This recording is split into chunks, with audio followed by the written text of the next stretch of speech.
Olá pessoal, hoje nós vamos falar sobre uma metáfora de Freud, o urso e a baleia.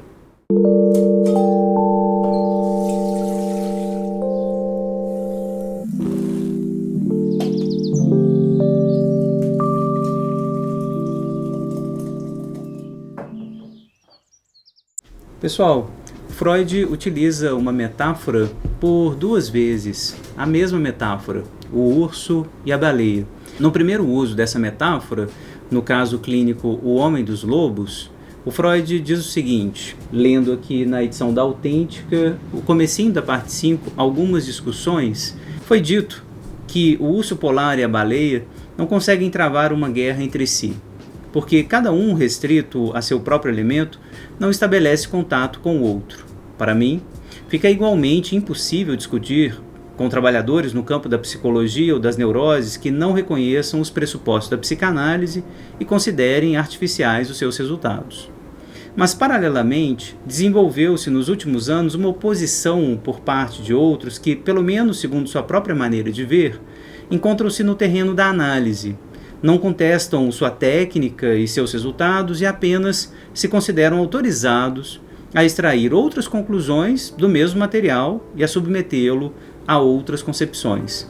Interessante aqui, o Freud vai começar a discutir, no caso do Homem dos Lobos, se a fantasia de sedução é proveniente ou não de uma cena real de sedução. No caso do Homem dos Lobos, se ele viu ou não os pais transando, a cena primária foi real ou foi uma construção de Freud a partir daquela longa interpretação dele, né, do famoso sonho do Homem dos Lobos. Então, ele está aqui apontando para dois tipos de interlocutores. Primeiro, um interlocutor que está fora do campo da análise, não confia na metodologia da psicanálise, portanto, vai desprezar os achados da psicanálise. O segundo interlocutor, crítico às conclusões de um caso clínico, dentro da própria psicanálise, que observando, lendo as observações do colega, vai dizer, eu penso que a vertente é outra, que a interpretação é outra. Então, é esse aqui o urso e a baleia. O argumento, né, de que foi sedução, não foi, houve experiência real, não houve, é exatamente o urso e a baleia aqui nesse contexto. De um lado, o urso, houve sedução e daí a fantasia apareceu. Do outro, a baleia, não houve sedução real, não houve cena primária vista, só há uma fantasia construída. A gente não pode extrair, por assim dizer, uma construção de uma cena real e vívida. Então o urso e a baleia tem esse sentido aqui no caso clínico. A passagem continua. Não obstante, a controvérsia teórica é infecunda na maioria das vezes. Então logo começamos a nos distanciar do material a partir do qual devemos explorar, corremos o risco de nos embriagar com nossas afirmações e, por fim, de defender pontos de vista passíveis de serem contestados por toda e qualquer observação. Por esse motivo, parece-me incomparavelmente mais adequado combater as concepções divergentes, pondo à prova cada um dos seus casos e problemas. Passagem super interessante do Freud, né? Inclusive do ponto de vista epistemológico, do que é a construção do caso clínico, do que é a construção da prova na ciência psicanalítica, né? Na metodologia clínica, porque ele vai dizer, se a gente se afasta um pouquinho do material a partir do qual a gente deve explorar, a gente pode se embriagar com as nossas afirmações e a partir daí, né, defender pontos de vista passíveis de serem contestados, né, por toda e qualquer observação. Então, se embriagar das nossas afirmações, essa é uma expressão muito potente do Freud aqui, falando de ciência, né, falando da nossa metodologia clínica, né. Então, os riscos da gente enviesar por conta de questões afetivas, desejos, postura política, moralidade, enfim. A gente sabe que esse campo da metodologia clínica está longe de ser neutro, né? Eu acho que é uma passagem importante aqui do Freud. Então, esse urso e a baleia também é, de alguma maneira, um lado objetivo, a objetividade plena, e o outro, né, a baleia, nesse caso, um certo tipo de reconhecimento da impossibilidade da neutralidade. Né, de que A discussão sobre um caso clínico sempre vai ser uma construção também conjunta, uma construção na comunidade hermenêutica que compõe a psicanálise ou a psicologia clínica de maneira geral. Que a gente não pode acreditar tanto assim numa objetividade, né, numa psicologia das evidências, né, como se a gente estivesse num vácuo político, moral, histórico, né, das categorias psicológicas que nós estamos observando, por assim dizer. Embriagar-se com as nossas afirmações, né? Eu acho que nada é mais potente aqui para falar do que é a pulsão de saber, né? O desejo de saber, que o saber na verdade está longe de uma neutralidade purificada, mas está sempre atravessado, colonizado, né? Atormentado, por assim dizer, pelos nossos desejos, pelo nosso posicionamento político. Então, esse é o grande primeiro uso da metáfora do Freud aqui, o urso e a baleia. Qual que é a segunda vez que o Freud vai utilizar essa metáfora? Vamos dar uma olhada nisso. O segundo uso dessa curiosa metáfora do urso e da baleia aparece na Conferência 27, a Transferência, conferência muito importante, clínica, mais ou menos do mesmo período, né? Essas conferências aqui, 16, 17, o caso clínico foi publicado também em 18, ou seja, Freud estava às voltas com essa metáfora nesse período. Nessa passagem, que eu vou ler a partir da edição da Companhia das Letras, na página 573, o Freud diz o seguinte: nisso, ignora-se costumeiramente a questão essencial. O conflito patogênico dos neuróticos não deve ser confundido com uma luta normal entre impulsos psíquicos situados no mesmo terreno psicológico. É um antagonismo entre poderes, em que um deles alcançou o estágio do pré-consciente e do consciente, e o outro foi retido no estágio do inconsciente. Por isso, o conflito não pode ser resolvido. Como no famoso exemplo do urso polar e da baleia, os antagonistas nunca se veem frente a frente. Uma decisão verdadeira só pode ocorrer quando estiverem ambos no mesmo terreno. Creio que possibilitar isso é a única tarefa da terapia. Então, no primeiro uso da metáfora, uma metáfora usada no sentido mais epistemológico, né, questão epistemológica central na psicanálise. O Homem dos Lobos viu o coitus a tergo, a cena primária dos pais ou não? É preciso haver cena primária para ter fantasia de sedução ou não? Então, o urso e a baleia aqui é essa discussão dos dois interlocutores aí dentro da própria psicanálise ou fora da psicanálise. Aqui, o uso é clínico e metapsicológico, um uso muito, muito incrível do Freud de pensar o conflito psíquico como acontecendo entre duas instâncias que não estão no mesmo terreno. Essa metáfora zooliterária, zoopoética do Freud, aliás, para quem já viu o meu vídeo sobre psicanálise e animalidade, esse é um dos usos do animal na obra de Freud. A zoopoética, utilizando aqui uma metáfora brilhante, brilhante. Um urso e uma baleia qualificando, metaforizando o conflito psíquico. Como a tarefa psicanalítica, a tarefa da terapia, pode construir um terreno justo o suficiente para que esse conflito aconteça. Então é essa a metáfora do Freud. O urso representa o desejo inconsciente de um lado, a baleia representa as defesas conscientes.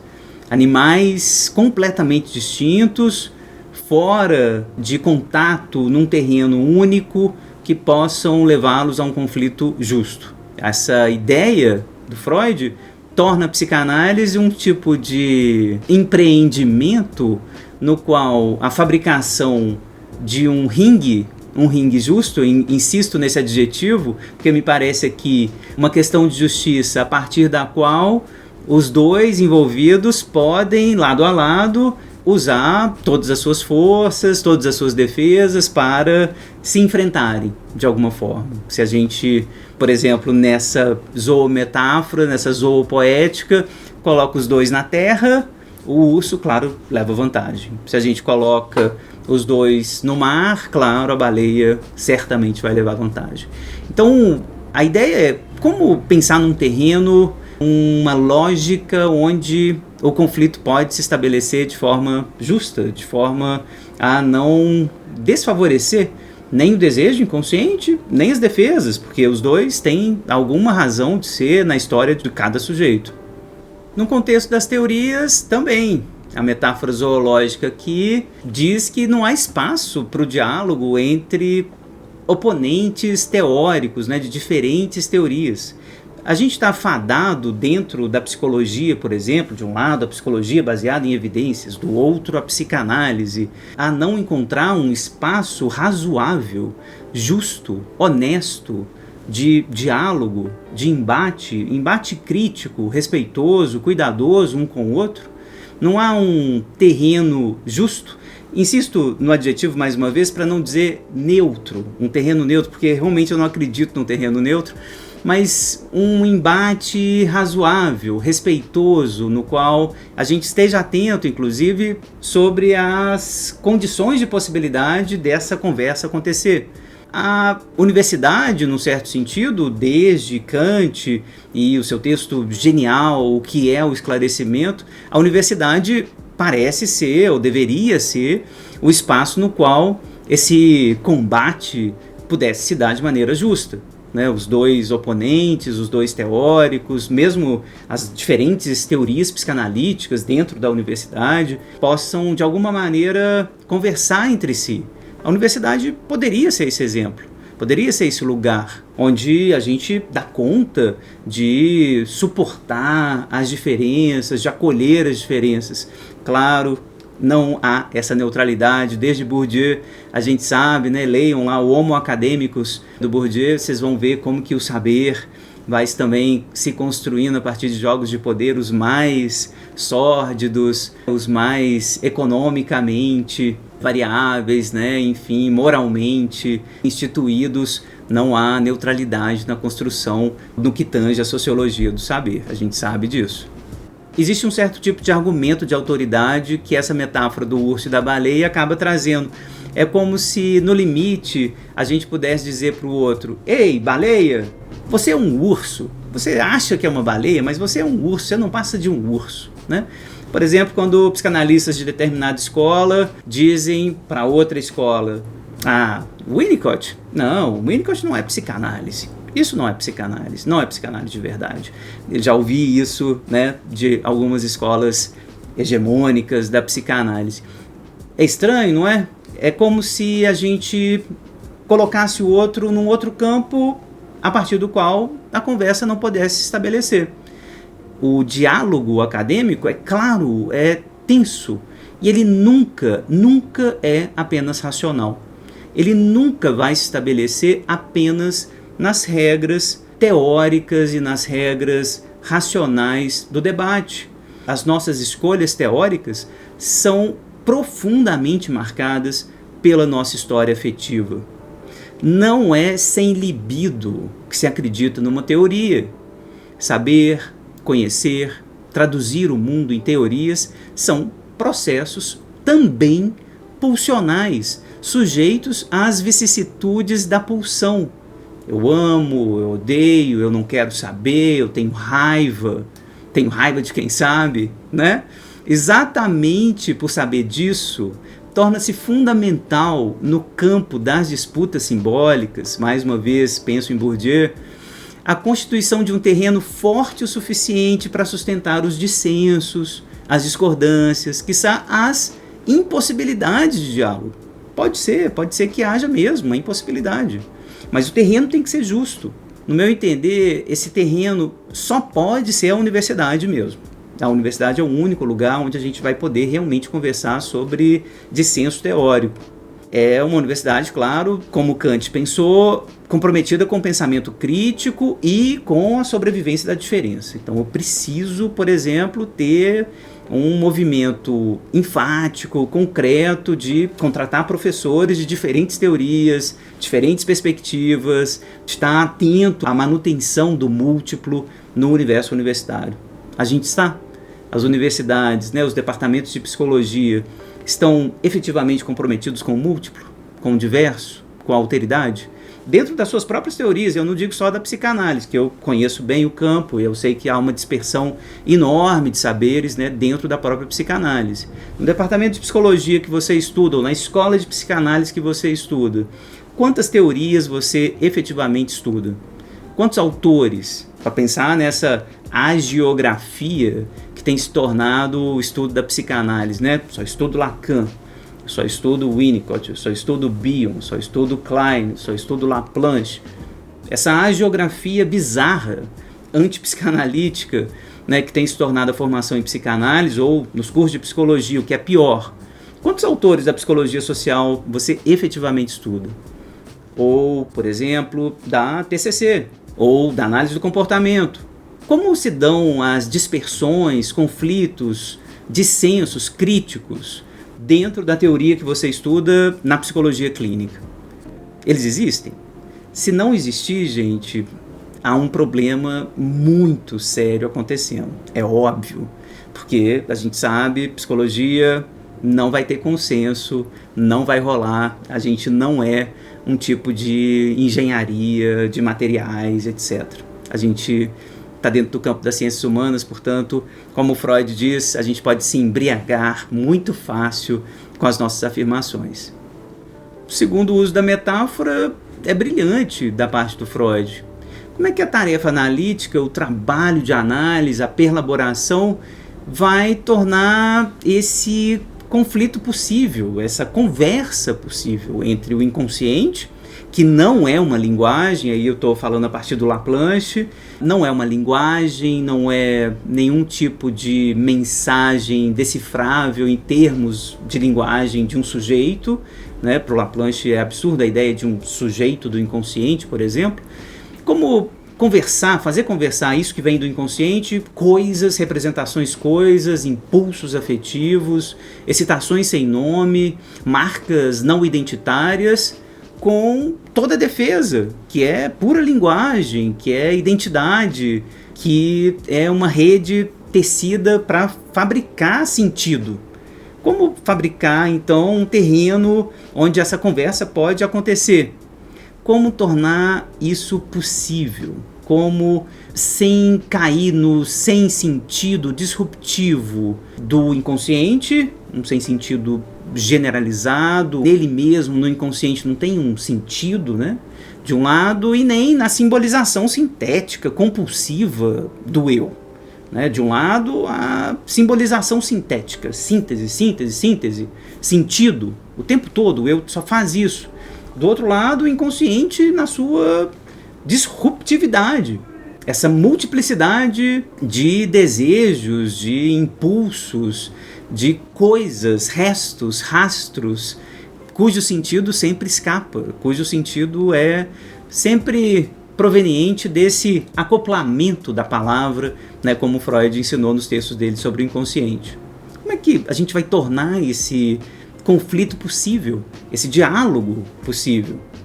Então, a princípio, uma forma de pensar o urso e a baleia na clínica é, para começar, defender a ideia de que, por mais urso que se pareça um desejo, ele nunca será descartado por não ser uma baleia.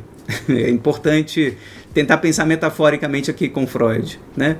A ideia de acolher desejos estranhos, por mais estranhos que eles possam parecer, e por mais que isso obrigue, por exemplo, a expandir o terreno do próprio analista, da própria psicanálise, a inventar novos terrenos de convivência entre desejos, né? Então, de alguma maneira, esse urso que aparece, que o inconsciente vai trazer, insisto, que é sempre outro, é sempre um devir novo, algo inédito, algo que tem a ver com a singularidade, sujeito que vai trazer algo absolutamente disruptivo porque foi feito a partir da história daquele sujeito em particular.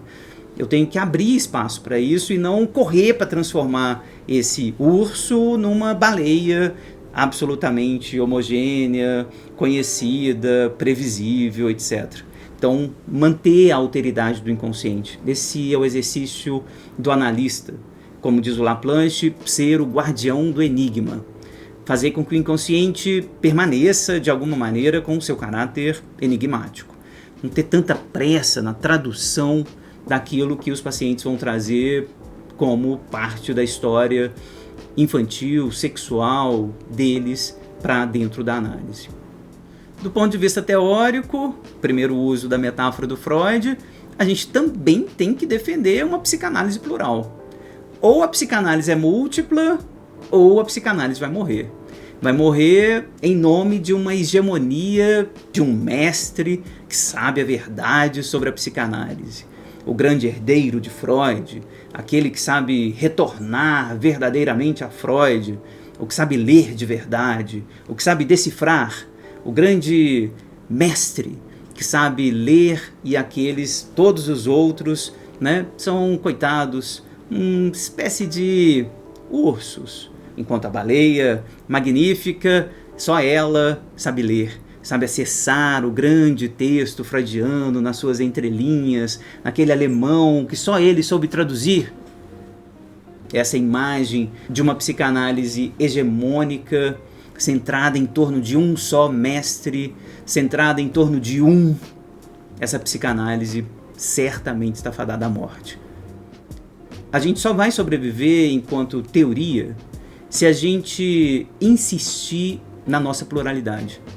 Se a gente insistir em construir uma multiplicidade de pontos de vista e sustentar o terreno onde essa multiplicidade possa conviver.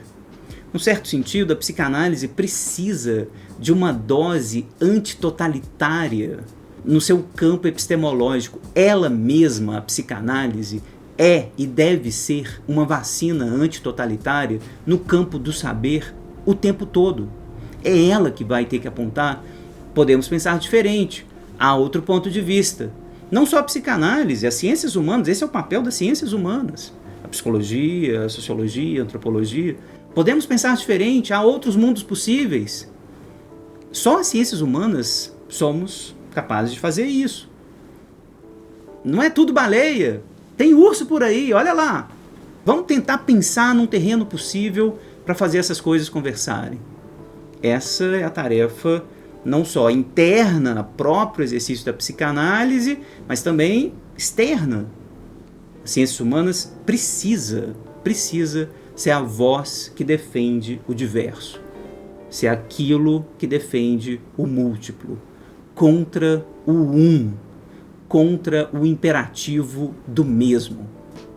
Politicamente, então, a gente defende a ideia de uma pluralidade zoológica. Talvez haja muito mais animais do que ursos e baleias, na verdade.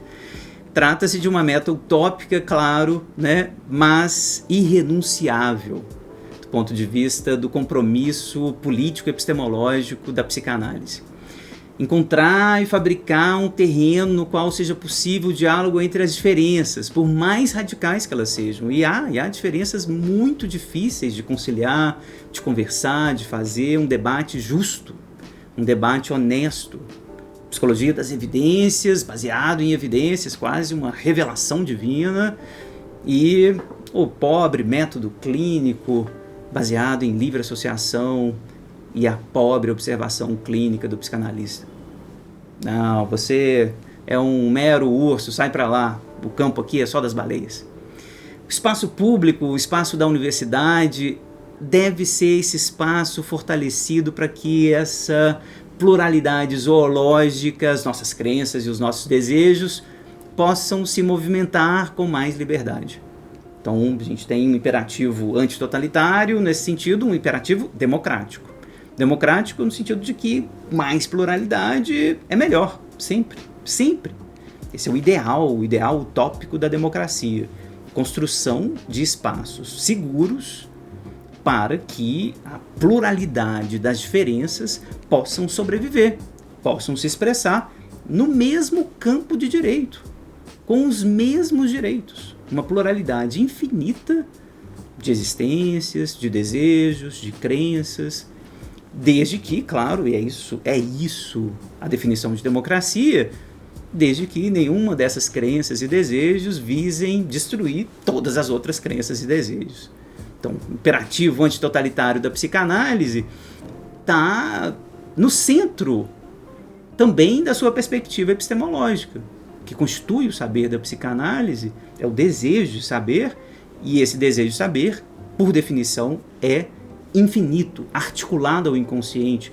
E no inconsciente não há nenhum tipo de identidade do que a gente tem que saber, para onde a gente deve ir, o que a gente sabe. Não, a gente está aberto a continuamente tentar investigar o que a gente deve saber, o que significa saber, o que significa recusar o saber, por que a gente tem medo de saber algumas coisas, por que a gente deseja tanto saber outras coisas. Que esse conjunto de crenças e desejos possam, por sua vez, criticar permanentemente os contornos desses espaços que a gente constrói, um espaço público da universidade, que deve ser, citando o Winnicott, um certo tipo de espaço potencial, um espaço transicional a um só tempo, onde a gente consiga conversar sobre nossas crenças e desejos sem ser destruído pelo outro, sem tanta retaliação, porque nós somos outro, porque nós somos diferentes. Então essa metáfora do Freud, do urso e da baleia, é interessante que ele traz nesses dois sentidos, né? Uma discussão epistemológica sobre sedução e experiência, e uma outra, né? Um outro campo que é sobre o conflito psíquico, né? O desejo inconsciente do lado, a defesa do outro. Dois usos da mesma metáfora, mas que eu acho tem tudo a ver. É muito importante que o Freud tenha trazido essa metáfora nos dois usos, nesses dois contextos, o contexto epistemológico e o contexto intrapsíquico. Então é isso. Se você gostou do vídeo e me acompanhou até aqui, por favor, curta, compartilhe, comente o que você acha. Você é urso ou você é baleia? Onde você está? Quais são os terrenos possíveis para a gente construir espaços potenciais, criativos, onde novos animais possam aparecer, onde de fato um zoológico de crenças e desejos possa florescer de forma tranquila. Divulgue para quem possa gostar de conversar abertamente sobre psicanálise.